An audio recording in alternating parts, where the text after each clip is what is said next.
When we last left off, the god of fate, Sinch, had ensured the fall of the Uruk bastion. Thus, the Empire's faith in their once steadfast fortifications against the tides of chaos had finally crumbled, allowing hordes of demons, beastmen and chaos champions to pour into the northeast reaches of the territories of Sigmar's sons.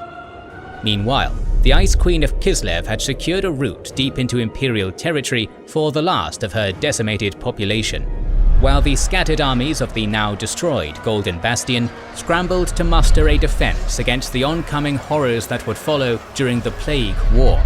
Welcome to our latest episode on the end times of Warhammer Fantasy, where we will cover the rise of the Glottkin brothers. If you're part of an online community that is exposed to our modern-day oncoming horror, that is, the public internet, you might be interested in how easy it is to make your own private space with our sponsor, Squarespace. They now allow you to create a gated, members-only portal on your website for your members, groupmates, guild, or co-conspirators to access. Their tools allow you to manage your members, do mass emailing, get audience insights, and of course to generate revenue through the content your site offers. It also comes with advanced community posts. There's a fully integrated comment system with threads, likes, and replies, allowing engagement with your main content or with blogs you can create with powerful internal tools. Plus, you can cross-post with any existing social media accounts your group has, if they haven't fallen to the plague lords of the internet yet. If you're running a serious business, or you think your project's going to become one, you can add Squarespace extensions, third-party tools that let you also manage inventory, marketing, bookkeeping, tax, and shipping from within the same system, making your operation truly self-sufficient. The best way to start is by using our special offer. Go to squarespace.com for a free trial, and when you're ready to launch, go to squarespace.com/wizardsandwarriors to save 10% off your first website or domain. Before we explore the beginning of the Empire's end, we must journey into the recent past and go north, deep into the savage territories of Norska. There, a man and his wife sought to combat the northern threats, not with a blade, but with the enlightenment of the wise Ethra and her hard-working husband, Olius Glott. Soon, she would conceive 3 children in their humble hamlet due to the sorceress of life gracing them with wondrous fertility. Yet this happy conception would not see the birth of 3 new heroes of man, but the birth of 3 heralds of doom. Jealous of Ethra's coming children, a hag of Norska quietly pierced the skin of Ethra's finger with a rusted blade, ensuring that her pregnancy would be ripe with suffering and infection. Each night, Ethra would wail and mourn for her unborn, pleading for the protection of her babies from the infection tainting her blood. Unknown to Ethra, there was one willing to listen. Deep in the realm of chaos, the father of plague himself listened intently to the woman's cries. From within his mansion, Nurgle summoned a single small fly messenger to the gravid belly of Ethra. Landing upon her bloated and sickly belly, the mother's fever suddenly vanished, and soon she gave birth to 3 sons. The overjoyed father named these sons Otto, Etrak, and Gurek, knowing nothing of the vile plans that Nurgle had planted within the lives of his doomed children. The 3 were born with identical 3-lobed birthmarks upon their bodies, a mark of the Chaos God of Plague's promise to care for these 3 sons of man. For a time they grew older and stronger, aiding their parents in the noble pursuit of guiding the Norscan tribes to a better way of life. Etrak was the most gifted in study, remaining by the side of his mother even into early adulthood, while Otto and Gurek inherited great physical strength from their father. Despite their efforts to enlighten and convert the tribes, the Norscan pastime of seaside raiding eventually found the humble homestead of the Glottkin as their target. Autumn came, and over 1,000 raiders made landfall into the territories of the fjord-living tribes. The 3 brothers witnessed the brutal murder of their parents, the spilling of their blood watering the seeds of corruption in the siblings' hearts. In the heart of a hopeless defense of their home, the 3 exploded with rage and fury, whilst Nurgle's hidden gifts within each of the brothers finally blossomed like fetid foul flowers. Surrounded and outnumbered, the brothers charged into battle without fear of the raiders. Otto wielded the great scythe of his father and cut down hundreds of raiders with the ease of a harvest reaper, his body swelling and mutating into a behemoth of fat flesh.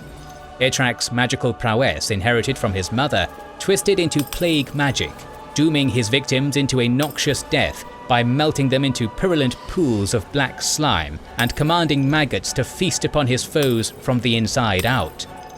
Gurek ravaged the last of the Norscan infantry, finding his strength potent enough to reach into the torsos of foes and rip their organs out in one great swipe.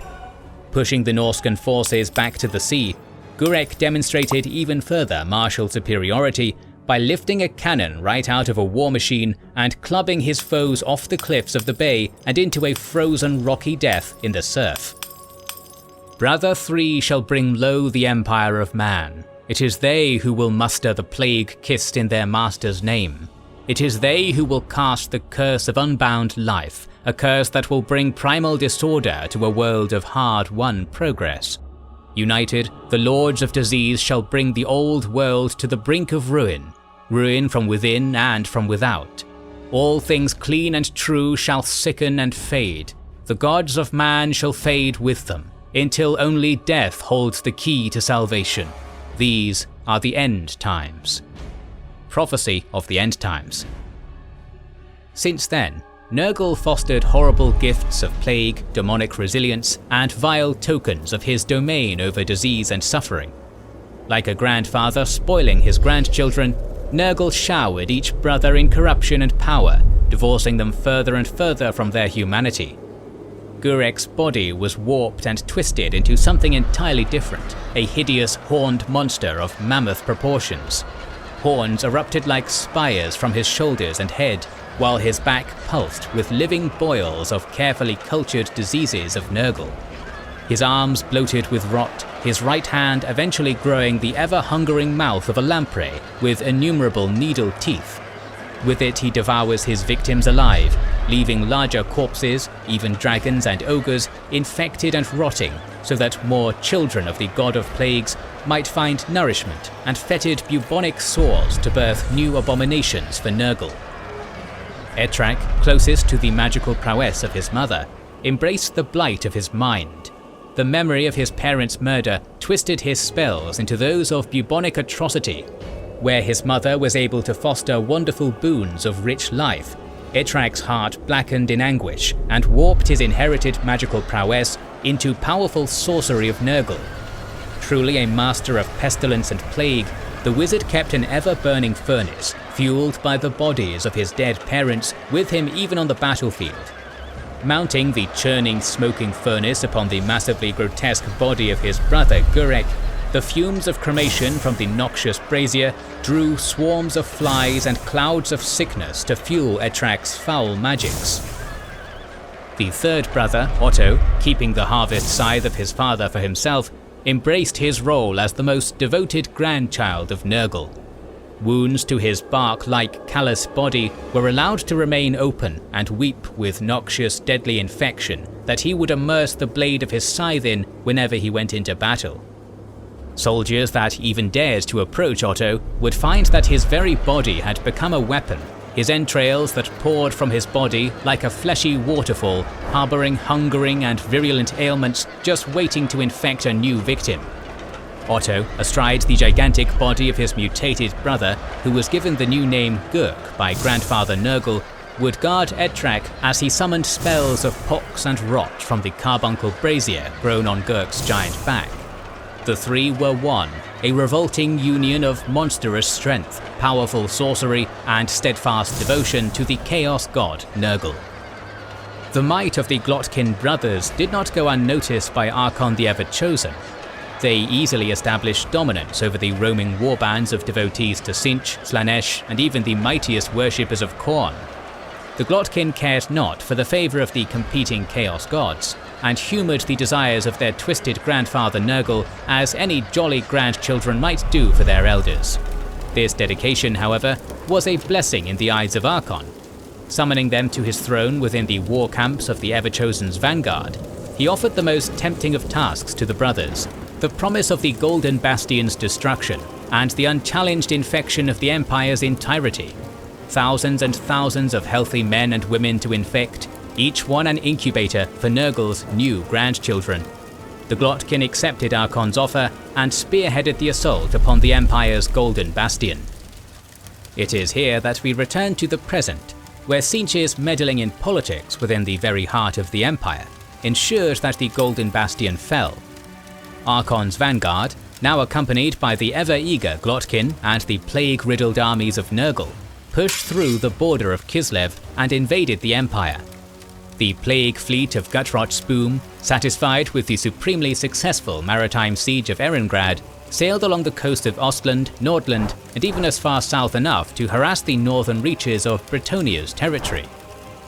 Archon's plan to enact glorious ruination upon the Empire involved a simultaneous and carefully calculated strangulation of inland support, while maintaining naval superiority in the Sea of Claws. With the Golden Bastion destroyed, the Glottkin easily raised and infected the weary border counties that had exhausted their resources in the maintenance of the bastion. Meanwhile, the plague fleet of Gutrot Spoom rendezvoused with the Glottkin to combine forces and continue their voyage onto their next target, the greatest trading hub in the Old World and vital line of support to the Empire's capital, Altdorf. In our next video, we will cover the Chaos attack against Marienburg, so make sure you are subscribed and have pressed the bell button to see it. Please consider liking, commenting and sharing, it helps immensely. Our videos would be impossible without our kind patrons and YouTube channel members, whose ranks you can join via the links in the description to know our schedule, get early access to our videos, access our Discord, and much more. This is the Wizards and Warriors channel, and we will catch you on the next one.